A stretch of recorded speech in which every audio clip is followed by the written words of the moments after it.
La parole est à Stéphane Ravier, notre maire et sénateur. À toi Stéphane. Mesdames et messieurs, merci. Merci à vous de m'accueillir ici. Merci à Yvon, merci à Gildas, merci à Lionel pour leur invitation, à l'équipe organisatrice qui nous a régalé déjà, mais ce n'est pas terminé, nous ne sommes pas encore au dessert. Donc merci à Alain pour sa tartiflette, et je crois qu'on peut lui adresser un tonnerre d'applaudissements. Plus fort parce que c'est une...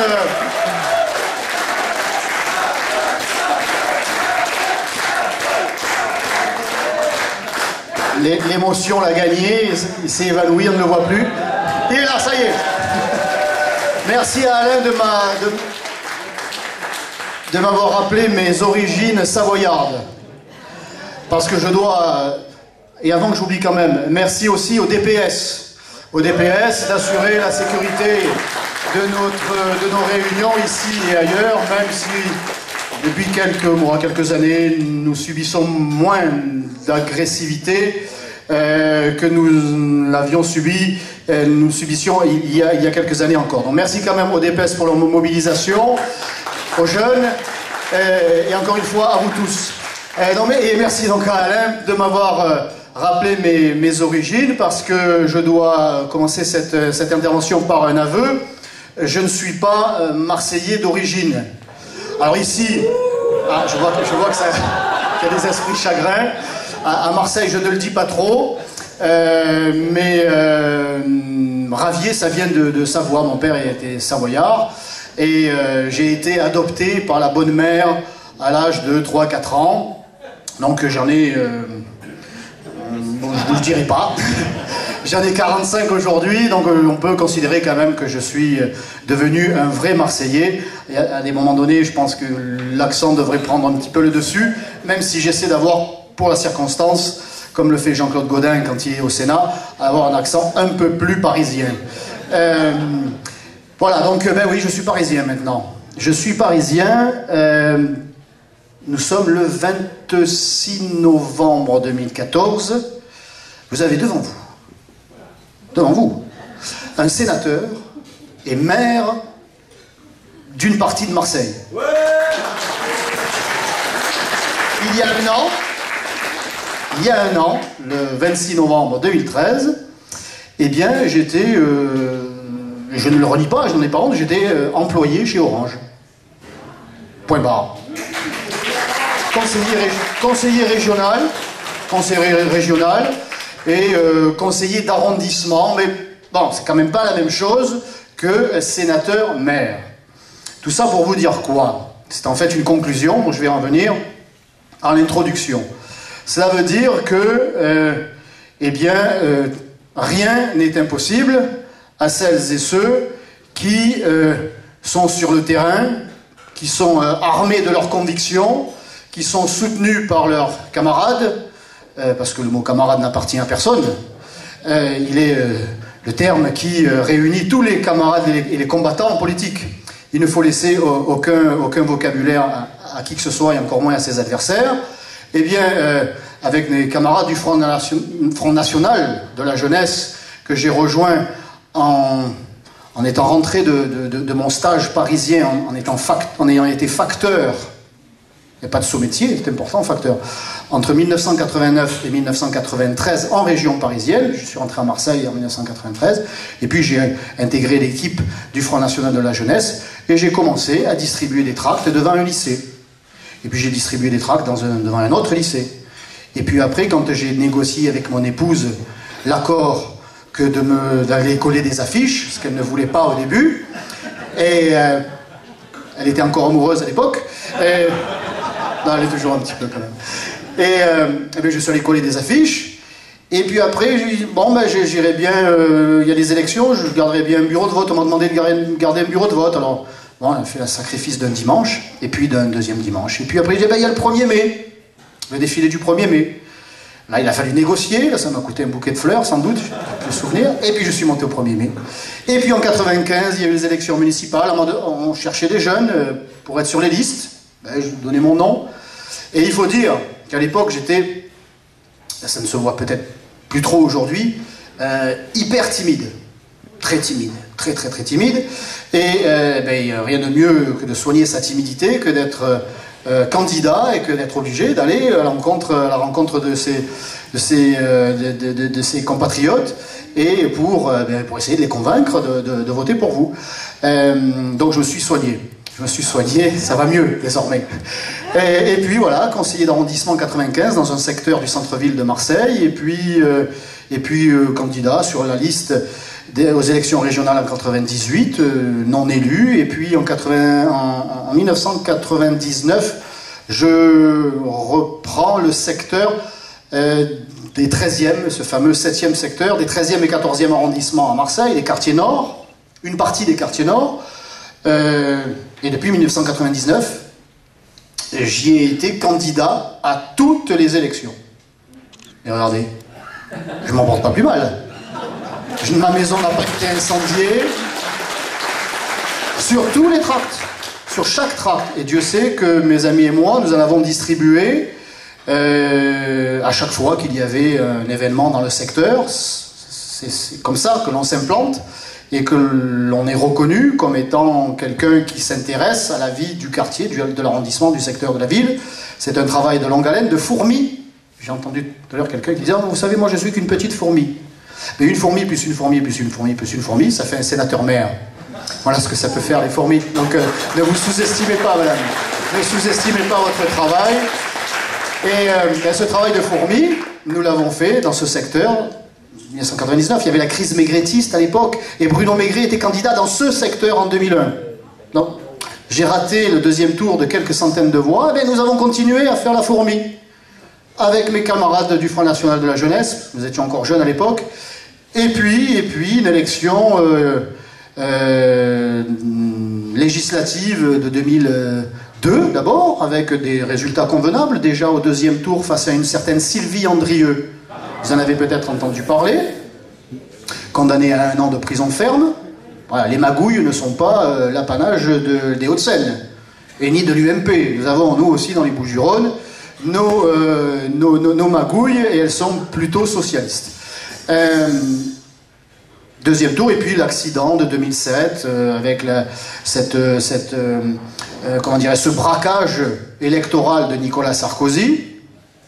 Bon, il a très vite rendu les voix, hein, puisque dès 2010, nous sortons la tête de l'eau. Je suis élu conseiller régional, et puis en 2010, et puis 2012, j'ai été tête de liste dans les Bouches-du-Rhône.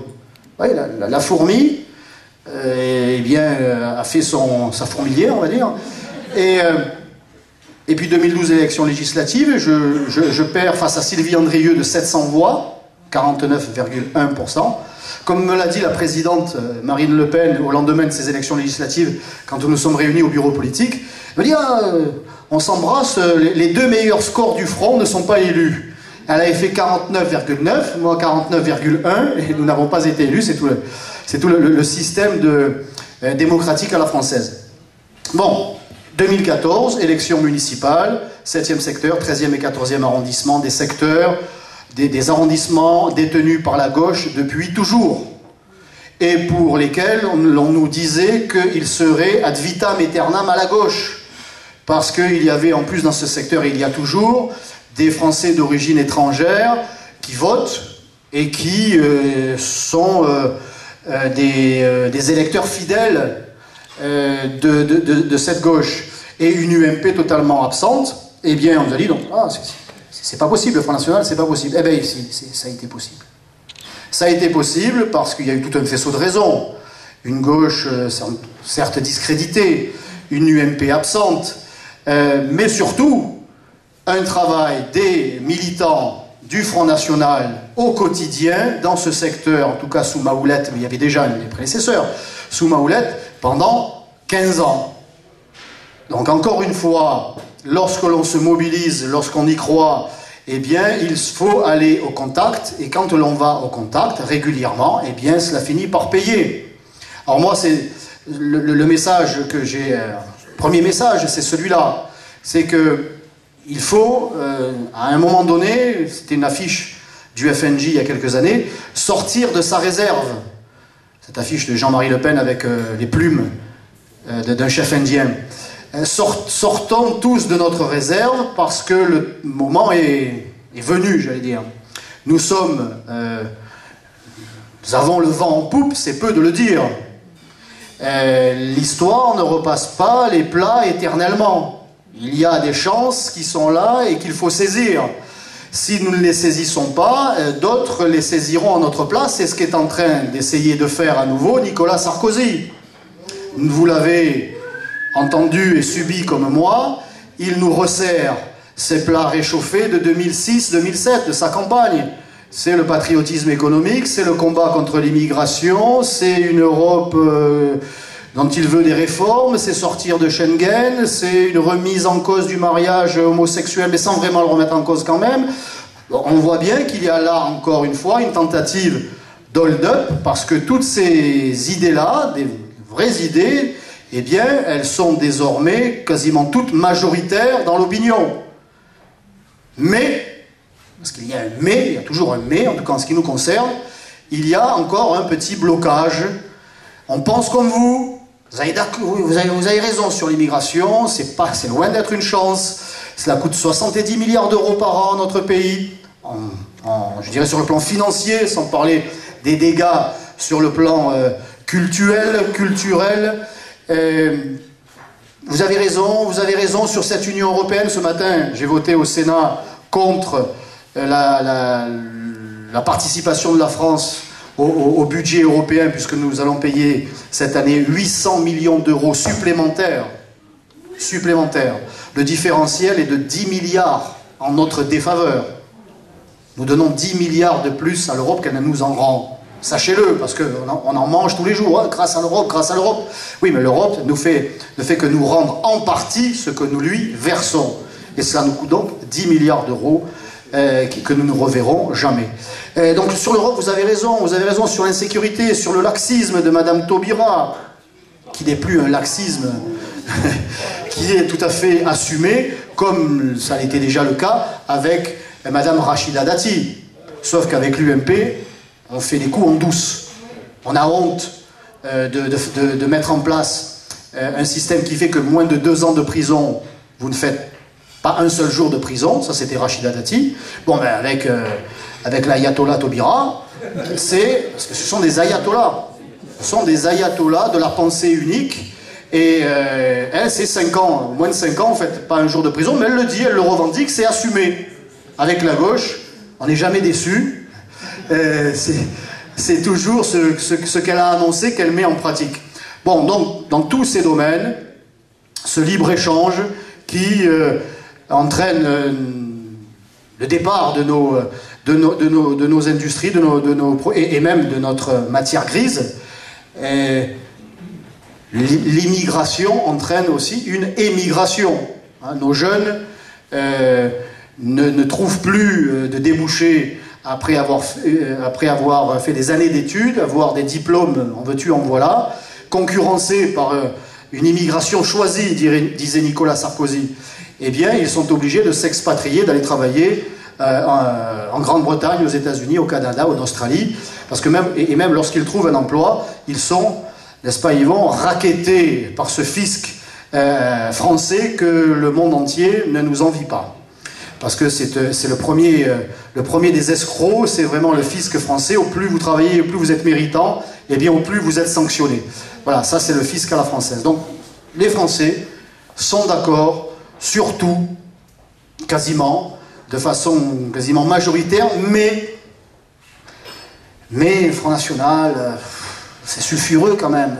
Front National, on m'a dit que, à la télé j'ai entendu que, j'ai lu dans le journal que Front National c'était...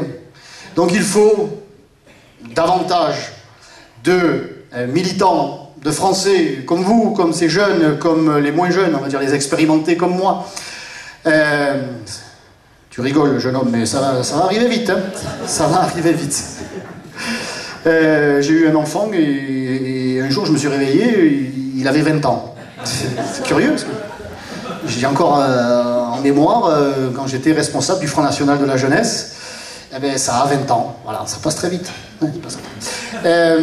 Raison de plus pour se mobiliser, pour faire disparaître ce sentiment. Parce que, ah oui, mais Front National, ça n'a rien de rationnel. C'est un sentiment que l'on a mis dans la tête de nos compatriotes et qui veut que le Front National serait infréquentable, ne serait pas sérieux, il n'aurait pas des gens assez compétents. Pourtant, nos adversaires, qui sont au pouvoir depuis toujours, ont démontré toute l'étendue de leur nullité, de leur nocivité. Ils ont échoué dans tous les domaines. Il n'y a pas un seul domaine dans lequel le feu soit au vert ou seulement à l'orange. Tout est au rouge. Tout est dans le rouge, tout est dans le déficit abyssal. Donc, il y a un blocage, je dirais presque pas sentimental, mais ce n'est absolument pas rationnel. Donc, ils ont besoin, manifestement, pour certains, encore d'être rassurés, de leur montrer que le Front National, ce sont des Français, des Françaises, qui sont commerçants, qui sont employés, qui sont directeurs de société, qui sont au chômage, qui sont dans la difficulté, mais qui ont un sentiment et une idée, une conception commune. C'est le patriotisme. C'est l'intérêt de la France et des Français d'abord. Voilà ce que nous reprochent nos compatriotes, nos adversaires, pardon, c'est d'œuvrer pour la France et les Français d'abord, servir les Français, leur demander leur avis, leur rendre le pouvoir, parce que nos adversaires ont confisqué le pouvoir à nos compatriotes, ils nous ont confisqué le pouvoir, et font en sorte que l'on, en tripatouillant les modes de scrutin, que nous ne puissions pas aller jeter un œil dans ce qu'ils considèrent être leurs affaires. Eh bien moi je vous demande, messieurs, mesdames, je sais qu'il y a une difficulté à persuader les militantes, les sympathisantes à s'engager. Et pourtant Dieu sait que lorsque les femmes s'engagent, elles sont encore plus courageuses que les hommes. Moi je le vois à Marseille, quand elles s'engagent, elles ne le font pas à moitié. Et comme je vous le disais tout à l'heure, n'ayez pas peur, entrez dans l'espérance, comme disait Jean-Paul II, voilà que je me prends pour le pape maintenant. Je ne vais pas blasphémer, pardonnez-moi, mais vous aussi, vous en premier, brisez l'image qui a été construite par nos adversaires de nous, en franchissant le pas et en vous portant candidat et candidate à l'occasion de ces élections départementales, parce qu'il n'y a pas d'élection qui ne soit pas importante. Chaque marche doit être gravie pour qu'en 2017, nous puissions pousser la dernière porte qui est encore fermée à triple tour, mais au plus nous serons nombreux, au plus cette porte sera facile à pousser. C'est la porte de l'Élysée. Bien évidemment que nous ne combattons que pour ça. Nous ne combattons que pour ça, car toutes les... Alors encore une fois, mesdames, ne vous faites pas une montagne et messieurs, de ce que peut représenter une élection, une campagne électorale. Moi, vous savez, j'ai été candidat de 2000 à peu près jusqu'à 2014, une quinzaine d'années. Encore une fois, toutes les cantonales, 3 législatives. Une semaine après, je ne vous cache pas que tout le monde, ou quasiment, m'avait oublié. Pourtant, il y avait des affiches partout, des tracts dans toutes les boîtes aux lettres, avec mon numéro de téléphone personnel, que j'ai toujours. 06 84 35 82 22. C'est toujours le même. Il est sur tous les tracts depuis 15 ans. Je n'ai jamais subi d'appel de qui que ce soit, me menaçant de quoi que ce soit. Donc ne vous faites pas une montagne. Alors, ma bobine à côté de chez moi, eh bien celles et ceux qui étaient contents de découvrir que j'étais candidat du Front National, eh bien venaient me féliciter, et ils étaient nombreux, et ils sont de plus en plus nombreux. Et ceux qui n'étaient pas contents, ben écoutez, c'est leur problème. Hein, c'est leur problème. Ça me permettait d'éliminer les gens, vous d'écarter, pardon, si je l'ai éliminé. Je vais me retrouver devant le tribunal encore. Parce que j'y étais il n'y a pas longtemps. Donc ça vous permet d'écarter celles et ceux qui finalement n'étaient pas dignes de votre amitié. Mais encore une fois, ce sont des cas extrêmement rares. Donc engagez-vous, vous verrez du pays. Le vôtre. c'est le plus beau, ça tombe bien. Bon, alors engagez-vous, parce que l'équipe des Hauts-de-Seine le mérite. Elle se donne à fond, et notamment à Levallois, et même dans tout le département à fond, et elles ne peuvent pas tout faire tout seuls. Alors, aidez-les, rabaissez un peu le caquet, même si nous permet de nous réunir de façon assez sereine ici ce soir. Faites un peu rabaisser le caquet de monsieur le maire, hein, qui se permet d'accoster notre ami sur le marché en se moquant presque un peu de nous. Eh bien, il faut que nous soyons candidats, parce que lorsque nous sommes candidats, eh bien, nous avons des électeurs. Et non seulement nous avons des électeurs, mais désormais nous avons des élus. Et avoir des élus, c'est extrêmement intéressant. Parce que, encore une fois, nos adversaires nous diabolisent, non pas parce qu'ils sont convaincus que nous allons ruiner la France, elle est déjà ruinée. Ils ne souhaitent pas que nous soyons élus parce que nous allons mettre en place une politique raciste, xénophobe, antisémite, homophobe, islamophobe, plante vertophobe, j'en passe, et des plus rocambolesques. Non. Ils veulent nous écarter des hémicycles, ils veulent nous écarter de toute représentation, parce que quand vous y êtes, eh bien, vous voyez, vous entendez, et là c'est extrêmement sympathique, entre guillemets. Une petite anecdote marseillaise, quand même. Marseille, comme les grandes métropoles et même les villes moyennes, bénéficie, entre guillemets, d'une politique dite de rénovation urbaine. Ne rigolez pas, ça vous coûte un argent fou. C'est vous qui payez. Et ce sont des millions d'euros, alors que la Cour des comptes a sanctionné, a fortement critiqué en tout cas cette politique de fonds perdus, à fonds perdus. Et donc la rénovation urbaine à Marseille, et notamment dans les quartiers nord, nous connaissons bien. Et comme je suis le maire maintenant d'une partie de ces quartiers nord, ils sont obligés de m'inviter dans leurs réunions, à huis clos. Le préfet de région, madame la préfète à l'égalité des chances. Non, mais ça existe, hein, à Marseille ça existe. Préfète à l'égalité des chances pour les autres.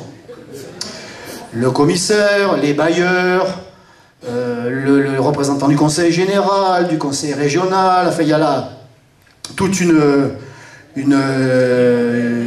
un groupe qui travaille depuis toujours entre eux. Et puis il y a un petit nouveau qui est là. Bon, j'ai pas grand chose à dire, j'écoute. Et j'entends, pour un quartier du 14e arrondissement, le Vieux Moulin, ça s'appelle. Le Vieux Moulin et le préfet de région. Donc le préfet, le représentant de l'État, qui se doit quand même avoir un discours d'eau tiède. Pas de vérité. Ben là c'est le moment de vérité. Et il nous annonce que pour le quartier du Vieux Moulin, pour lequel la rénovation coûte un argent fou, ça coûte tellement un argent fou que c'est le quartier ou la rénovation qui va coûter le plus cher de tous les quartiers de Marseille rénovés. 180 000 € par logement. 180 000 € par logement, sans compter le foncier. Que le logement. 180 000 €. Alors, voilà Tipa que j'entends mon préfet nous dire, je suis très inquiet, parce que le but de cette rénovation urbaine, c'est la mixité sociale. Alors là, on est quand même encore dans le politiquement correct. C'est pas social, c'est mixité ethnique. Mais tout ça peut vous mener au tribunal ou vous faire perdre votre situation de préfet. Donc, il reste encore dans le politiquement correct. Il appelle ça la mixité sociale. Mais il enchaîne en disant, je suis très inquiet parce que c'est la mixité sociale que nous cherchons à obtenir. Et c'est vraiment très mal engagé dans ce secteur, dans ce quartier. Parce que nous avons constaté qu'il y a une organisation clanique, que les gitans ont chassé les maghrébins. J'ai failli tomber à la renverse. Mais Jean-Marie sort de ce corps. C'est pas possible. C'est un discours de vérité comme celui-là. Il ne peut émaner que du Front National. Eh bien, et le préfet de développer, nous avons rencontré le chef des gitans, qui est d'accord pour accueillir des familles qui viennent de l'extérieur, à condition qu'elles soient gitanes. Et de sa famille de préférence. Non, il faut l'entendre ça. Ça, devant les caméras, jamais il ne le dira. Jamais. Alors il est très inquiet. Donc ça c'est la réunion. Nous sortons de la réunion et nous allons visiter les lieux. Alors ça, il aurait fallu que vous soyez là. Hein, c'est vraiment, il faut le voir pour le croire. La responsable, ou l'élue marseillaise en charge de la rénovation urbaine, de la solidarité, etc., etc. Madame Fructus. Fructus, Arlette Fructus. Voilà, la bobo de base, quoi, hein, qui a rejoint Gaudin, dont le père était la tête de liste socialiste face à Jean-Claude Gaudin en 1995. Donc il y a des traces, on le sent bien.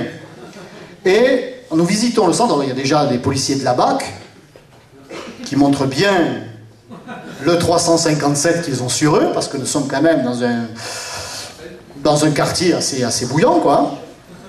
Et Madame Fructus, alors là, il va y avoir pas une crise cardiaque, mais qui vient vers moi.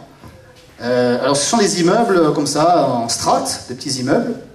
On se croirait, on pourrait penser qu'ils viennent d'être bombardés. Mais non, mais sérieusement, vraiment, c'est dans un état anéanti. C'est anéanti, il faut le voir pour le croire. Et au sommet, il y a des immeubles, a priori neufs. J'y reviendrai. Madame Fructus qui me dit, Stéphane, parce qu'on est entre nous maintenant, on fait partie du même monde, du moins le croit-elle, la pauvre. Alors, non, elle s'est trompée. On ne fait pas partie du même monde. Et elle s'est laissée aller à me dire, elle aussi, à me tenir un discours de vérité, un moment de vérité mal maîtrisé. Parce qu'elle me dit, Stéphane, on ne peut pas laisser ces gens dans cette situation. Je réponds, non. Humainement, non.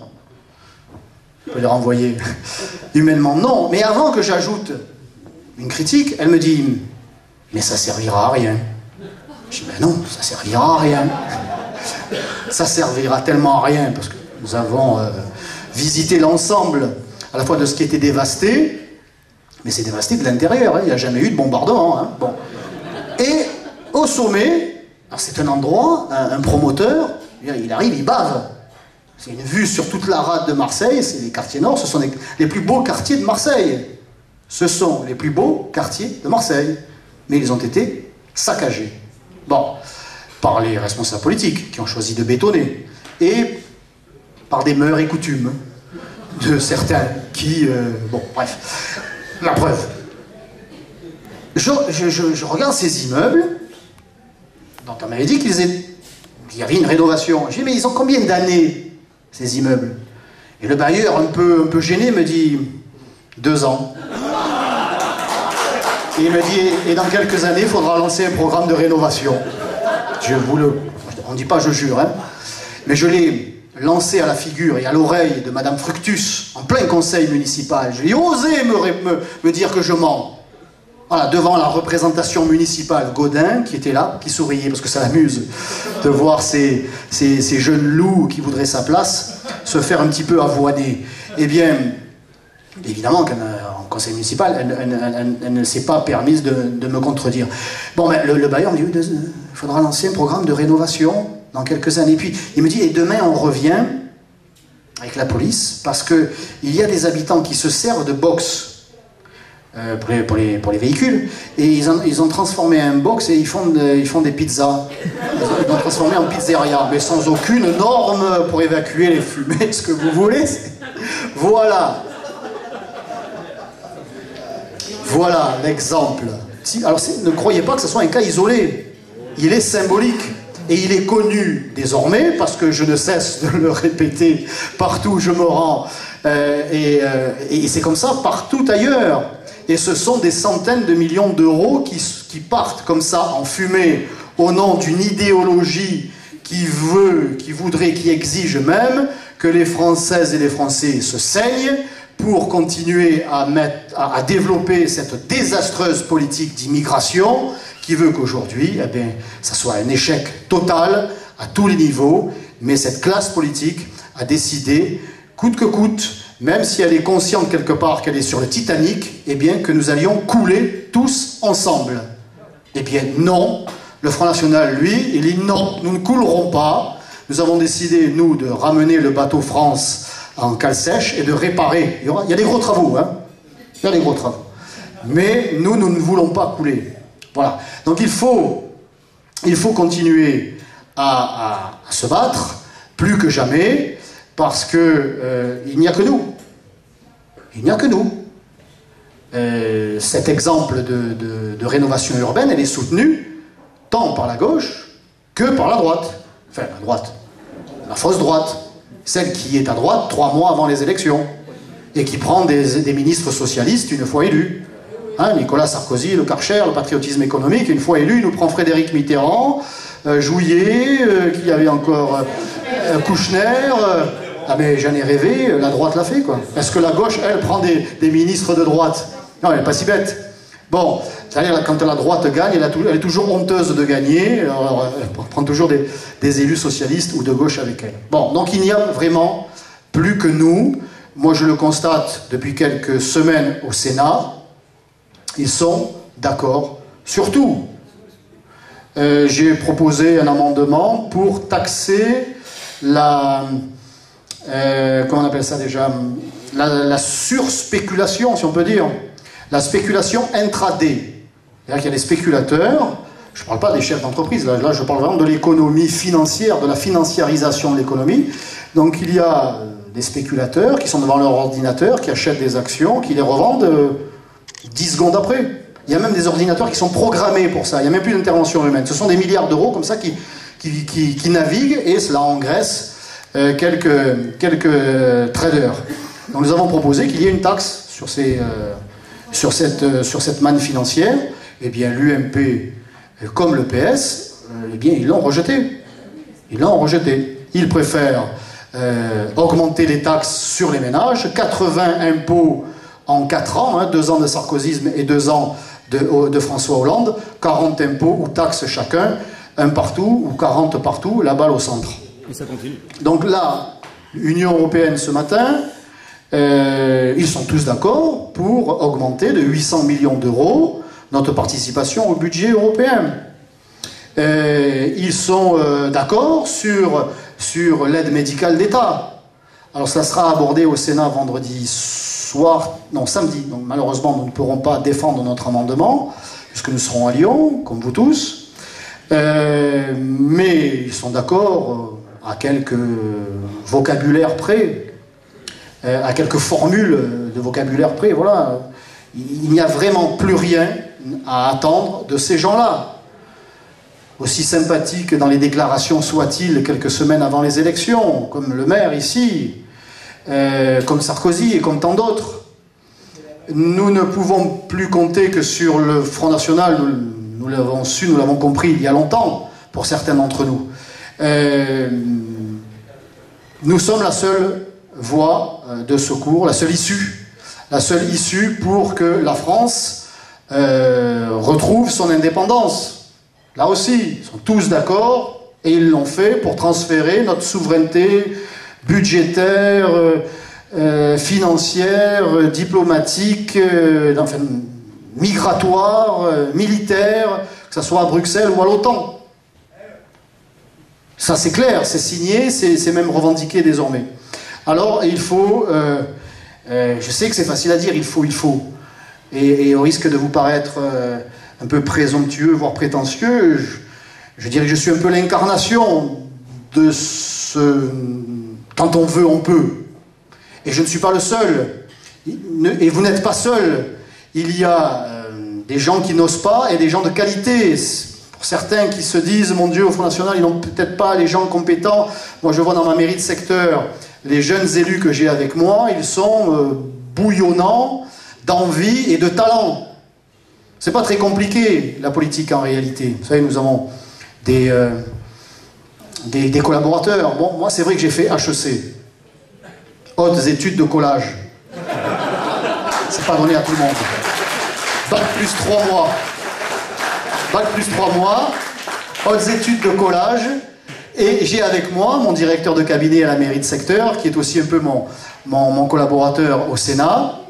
Et alors lui, par contre, il a fait HEC, hautes études de commerce, il a des diplômes... tu le connais, Karim? Notre ami Adrien. Eh bien, cet HEC-là et mon HEC à moi, eh bien, tout ça, eh bien, moi, je lui apporte peut-être un peu mon expérience du terrain, il n'a pas eu le temps, lui, de l'acquérir, parce qu'il avait le nez dans les bouquins, dans les études. Et bien lui, il m'apporte son savoir, sa maîtrise des textes, des lois. Je l'avoue, je suis loin de connaître tout ça, mais quand on veut, on apprend vite. Et bien avec lui, avec l'autre collaborateur qui lui a fait Saint-Cyr, je crois, il en faut. Moi, je fais pas de la lutte de classe. C'est pas parce que je suis fils d'ouvrier que je vais dire à mort le bourgeois ou étudiant poil aux dents. Nous avons besoin de tous les Français. Nous sommes un mouvement de rassemblement de tous les Français. Voilà, c'est la différence avec nos adversaires. Nous ne sommes pas le Parti Socialiste qui réunit les fonctionnaires de l'éducation nationale, les privilégiés, et pour l'UMP, ceux qui ne veulent pas participer à l'effort national et qui sont coupés des réalités. Nous voulons rassembler tous les Français, quels qu'ils soient, pourvu qu'ils fassent passer la France d'abord. Voilà.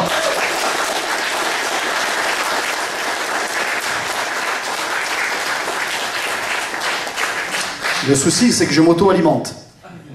C'est qu'au plus je parle, au plus j'ai envie de parler. Après, il y a des idées qui me reviennent et on risquerait de rater le dessert. Bon, moi, j'ai toute la nuit, hein, c'est pas un souci. Voilà, ce que je voulais vous dire, c'est que même quand on s'estime être une fourmi, que l'on ait fait hautes études de collage ou hautes études de commerce, que l'on soit polytechnicien, que l'on soit chef d'entreprise, que l'on soit employé, agent, fonctionnaire dans le privé, chacun peut et doit désormais vraiment apporter sa pierre, aussi modeste soit-elle. Vous pouvez distribuer une centaine de tracts dans votre rue, eh bien Gildas prendra. Vous pouvez garder le bureau de vote une demi-journée, pas la journée entière, on prendra. Une petite aide, plus une petite aide, plus une petite aide, et bien tout ça fait que un beau dimanche de mois de mars, eh bien vous gagnez une mairie dans les quartiers nord de Marseille. J'observe, et je voudrais, pour illustrer encore ce propos, que les Français nous rejoignent de tous les horizons pour cette élection sénatoriale. Nous disposions dans les Bouches-du-Rhône de 310 voix. Je ne vais pas vous expliquer, vous donner tous les détails, comment on a fait pour obtenir ces 310 voix. 310 voix, il en fallait 440. Voilà, il y avait 3400 électeurs pour 8 sièges, vous divisez par 8, ça fait grosso modo... Bon bref, il fallait 440 voix, et je n'en avais que 310, pardon. Calculé, il en manque 120. Eh bien, au soir de l'élection, nous sommes passés de 310 à 438. Donc 434. Il en fallait 438 finalement pour remporter le siège au quotient. Donc nous avons gagné 120 voix. 120 qui ne sont pas estampillés Front National, ni même Rassemblement Bleu Marine, ni même Ciel. Eh bien nous avons réussi à convaincre 120 grands électeurs de se porter sur la liste Front National, parce que moi je suis Front National, et j'en suis fier. Vous voyez, quand on est Front National, on gagne une mairie de secteur et un siège de sénateur. Donc ce n'est pas le moment de mollir. Ou de se poser des questions sur son identité. Très attaché, moi, à l'identité, à toutes les identités. En défendant sa propre identité, on défend toutes les identités. Et la seule couleur que je reconnaisse, en réalité, ce sont 3 couleurs. Le bleu, le blanc et le rouge. Eh bien, il y a des grands électeurs, parce qu'on nous avait dit, bon, écoutez, d'accord, vous avez gagné une mairie de secteur, mais il y en avait 8 à Marseille, et puis à travers la France, vous en avez gagné combien? Une quinzaine, une vingtaine? Bon, il n'y a quand même pas de quoi révolutionner. Voilà, les Français ont un petit peu énervé, se sont défoulés. Mais vous verrez, aux élections européennes, ça ne va pas être la même, parce que les Français sont très, très européens, c'est ce qu'on nous avait dit. Et puis alors, boum, deuxième effet qui se coule, non seulement nous faisons un gros score, mais nous arrivons en tête, premier parti de France.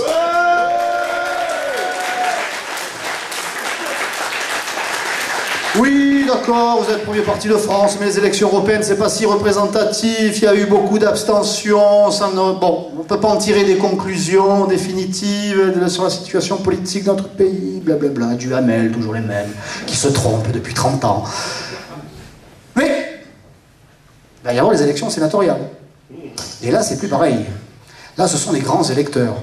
Ce sont ceux qui ont un cerveau. Ce sont des gens intelligents. Ce sont des gens qui gèrent. Ce ne sont pas les Français qui réagissent, c'est pas qu'ils ne sont pas intelligents, mais ils réagissent de façon épidermique, ils sont en colère, ce n'est pas de la raison, ils ne sont pas raisonnables.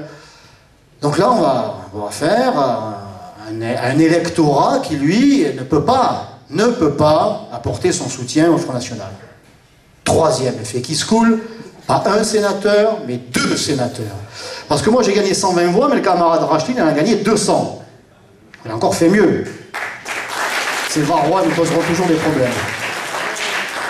Ça veut dire que lui, comme moi, sa liste comme la mienne, nous avons réussi à convaincre en allant à la rencontre des maires, justement, et de leurs grands électeurs, de leur majorité, et bien qu'on leur a expliqué que nous étions comme eux, des maires déjà, et que nous avions les mêmes soucis d'insécurité, d'immigration, de fiscalité, etc., etc. Eh bien, 120 personnes qui ne sont pas encartées Front, qui ne sont pas encartées RBM, qui ne sont pas encartées Ciel, ont préféré voter pour nous plutôt que pour le système qu'ils subissent eux aussi, parce qu'ils sont aussi parents, ils sont aussi contribuables, ils sont aussi confrontés à l'immigration et au communautarisme et à l'insécurité, eux aussi désormais. Autre anecdote, un journaliste de France 3, là je vous l'ai dit, je m'auto-alimente, ça y est, je suis chaud là, ça y est, c'est bon, ça y est, ça commence maintenant là.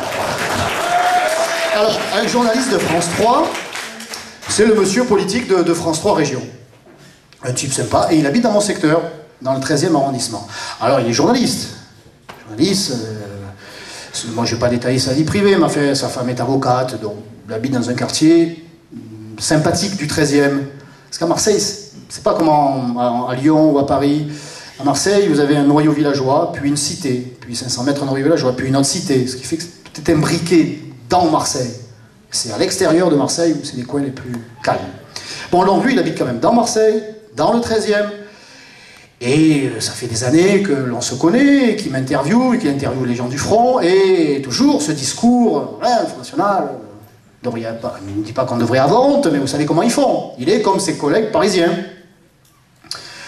Et dans la condamnation permanente du Front National, etc. Et l'autre jour, on parlait des voisins vigilants. Je ne sais pas si ça existe ici. Voisins vigilants, ça existe. C'est les Marseillais qui ont inventé ça. Hein. C'est une entreprise privée qui a lancé ça, ce concept, et ce sont des Marseillais.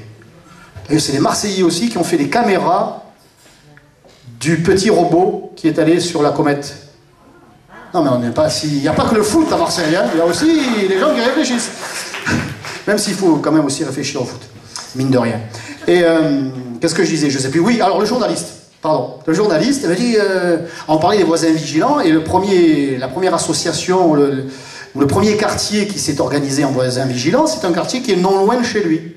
Voire même qui touche sa villa. Et donc il prête l'oreille à la conversation, voisin vigilant, telle rue, ah mais j'habite là, vous savez, vous savez, monsieur Ravier, monsieur le maire, il me dit, monsieur le maire. Maintenant, il y a des jeunes qui viennent foutre le bordel derrière le mur où il y a ma piscine. Alors comprenez, ça commence à lui brûler légèrement les fesses. Et ça brûle. Vous voyez, la flamme, ça commence un petit peu à chauffer. Tant que ça chauffait pour le voisin, voire même que ça le carbonisait, le voisin, c'était pas très grave. C'était l'insécurité sociale. C'était la faute à pas de chance ou la faute au racisme des Français qui ne veulent toujours pas accueillir les chances pour la France. C'est le sentiment d'insécurité, effectivement. Le sentiment, et bien là, du sentiment, lui, il est passé à la réalité.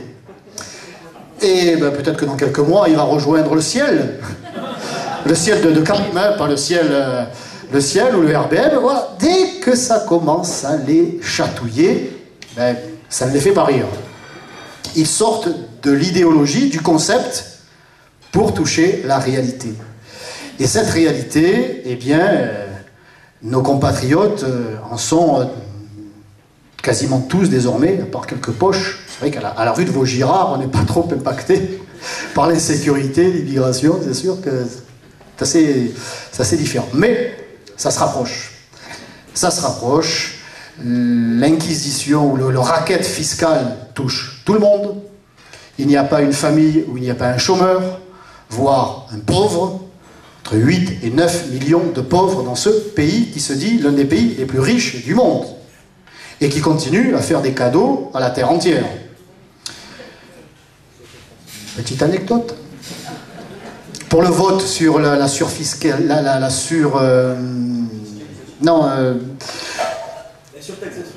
surtaxation des produits financiers.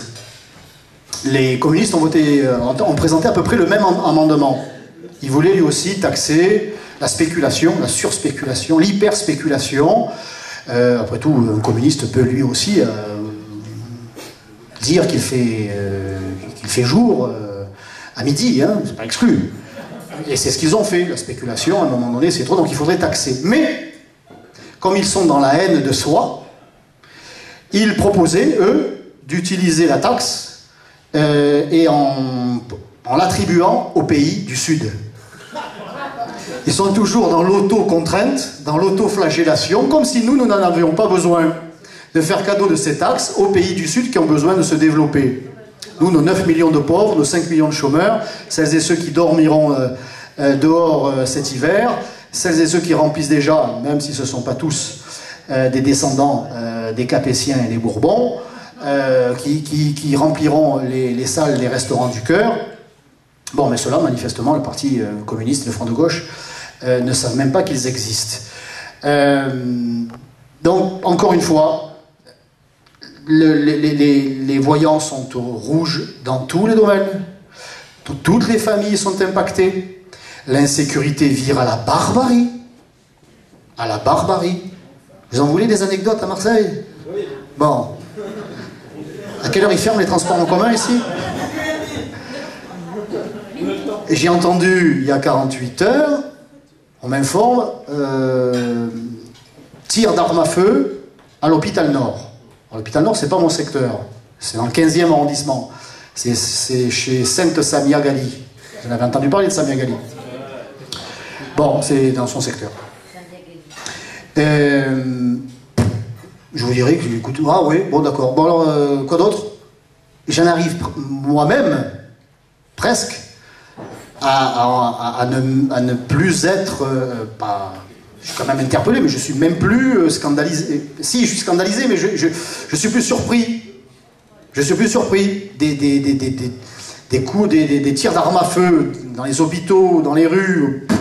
Ce n'est plus quelque chose d'extraordinaire à Marseille. Ça tire pas non plus tous les jours.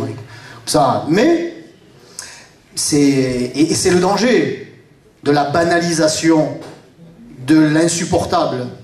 Qui se souvient encore de ce qui s'est passé l'année dernière, mais à Marseille, d'une avocate qui a été égorgée dans son bureau en plein après-midi, d'un chauffeur de car qui a été tué par 2 petites crapules qu'on n'a toujours pas retrouvées d'ailleurs, dans un bistrot des quartiers plutôt sympas de Marseille, pour lui voler sa sacoche. Voilà.